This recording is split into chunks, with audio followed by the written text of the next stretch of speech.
Ma'asyiral muslimin yang dimuliakan Allah Subhanahu wa taala, kalau seorang muslim cerdas, ada amalan-amalan itu yang bisa menandingi haji seolah-olah kita haji setiap hari. Kalau orang haji betul-betul itu kadang-kadang sekarang daftar 15 tahun, 20 tahun baru berangkat tuh. Itu pun kalau masih hidup. Ya. Tapi amalan ini seolah-olah kita bisa haji tiap hari. Apa amalan yang bisa haji tiap hari itu? Kata Nabi sallallahu alaihi wasallam, "Man shalla subha fi jama'atin, thumma jalasa fi musallahu yadhkurullaha hatta tatlu asy-syams, thumma shalla rak'ataini kana lahu mithlu ajri hajjati wa umrati tamatan tamah." Kata Nabi sallallahu alaihi wasallam, siapa yang duduk atau siapa yang datang menuju salat subuh dalam bentuk berjamaah, artinya laki-laki datang ke masjid untuk melaksanakan salat jamaah. Kemudian selepas salat berjamaah, dia duduk di tempat salatnya, di masjidnya, tidak keluar. Diisi dengan mengingat Allah Subhanahu wa taala, entah berzikir, entah baca Quran, entah dengar kajian seperti ini sampai terbit matahari. Kemudian dia melaksanakan salat syuruk, maka dia mendapatkan pahala haji dan umrah secara sempurna. Ini kan memungkinkan kita tiap hari salat subuh kan? Tiap hari kan salat subuh ada.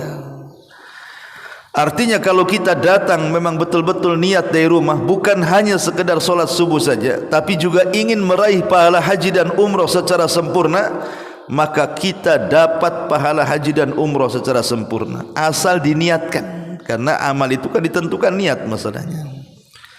Jadi datang melangkah dari rumah ke masjid itu selain untuk solat subuh berjamaah, tapi juga ada niat ingin mendapatkan pahala haji dan umrah. Ini yang pertama, kita bisa haji tiap hari. Bahkan lebih daripada itu, saya ingin menambah, umpamanya bukan hajinya setiap hari sekali, saya ingin setiap hari 5 kali haji. Bisa? Bisa. Kita bisa mendapatkan pahala dalam sehari itu 5 kali. Dengan amalan apa coba?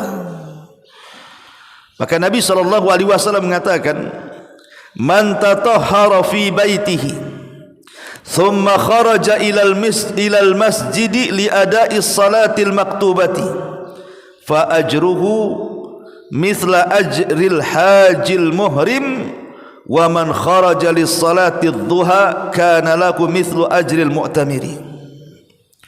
Barang siapa yang berwudu di rumahnya, jadi dari rumah itu sudah berwudu dia, kemudian setelah berwudu, artinya dia sudah suci dari rumah tu, maka dia kemudian keluar menuju masjid untuk apa? Melaksanakan solat wajib yang 5 waktu itu. Maka pahalanya sama dengan pahala haji, dan barang siapa yang niat keluarnya untuk solat sunnah, maka pahalanya sama dengan pahala umrah. Bayangkan orang wudu dari rumah, kemudian datang ke masjid untuk solat duhur, dapat pahala haji. Kemudian nanti asar datang lagi ke masjid untuk solat asar, dapat lagi pahala haji.